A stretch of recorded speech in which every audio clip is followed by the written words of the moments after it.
Welcome, everyone. There are products that are sold on Amazon that are identified as a hazmat or a dangerous good product.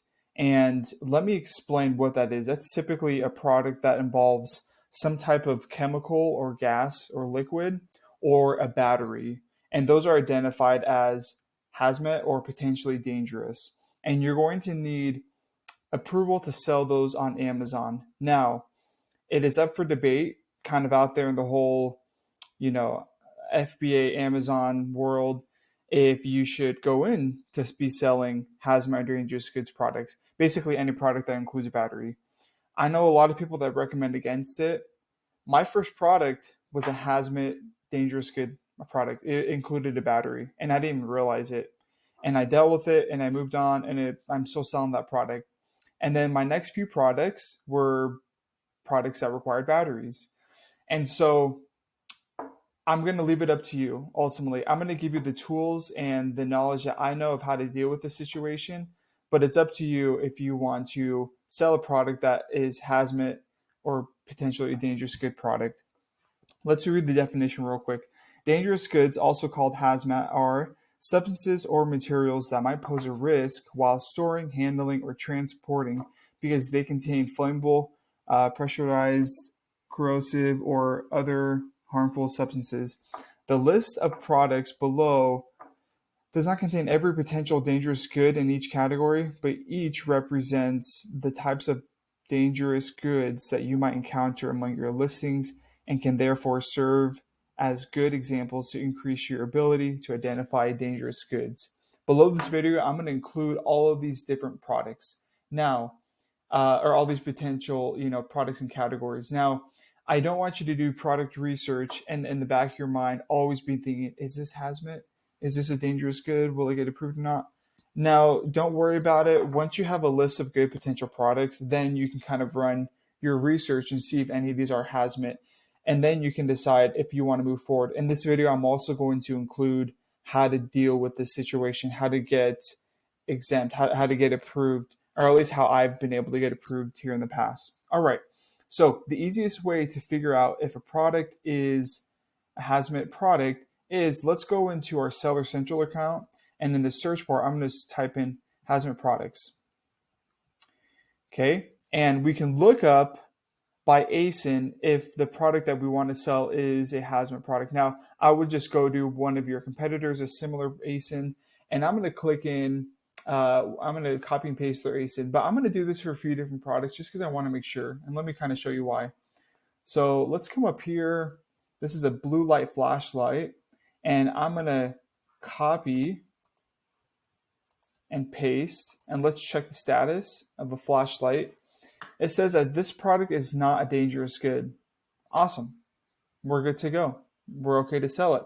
But just to make sure, because you never know, I'm going to, just try a couple more ASINs, okay? A couple more products that are very similar to this. Maybe just something that looks different or that includes. So this product includes these different charger cables. So what I'm going to do is copy this link as well. It's the same, very similar product. So I just want to make sure that we are in the clear. I'm going to check status. And it said that this product is a dangerous good. And let me tell you why. It's because this second product included a charger cable. And that means that that product is identified as a battery itself. But this first product is not sold with batteries included. All right. And so there's no way, the only way that this product can work is if a customer goes and buys batteries and sells it, and puts it in and it works. Okay. So ultimately, you want to check a few different ASINs, right? You want to check a few similar products to make sure that they are okay to sell. Now, let's say that you found a great product and you want to sell it and you list it, and then Amazon, what's happened for me is I've listed the product, and then within a few weeks or a couple weeks or a week, at the latest a month, Amazon will send an email to you and say, this product is a hazmat product. You need to submit forms right here. on this. Manage dangerous good classification. Okay, you need to submit forms to be able to sell this product. Now, it's going to they're gonna send you a link to these either two different forms. Okay, this is what they call the battery exemption sheet, and then this is called the where is it? No harmful chemical sheet. Okay, so it's going to be these two things. Now, I'm going to kind of real quick, I'm going to walk you through step by step of how I filled this out. Okay, and it's actually really not that hard. All right.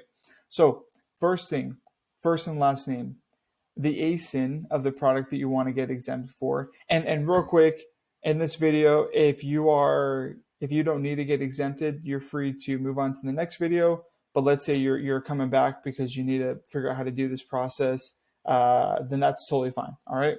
So I'm going to put my product title in it. What's in the box? I'll just put timer/battery.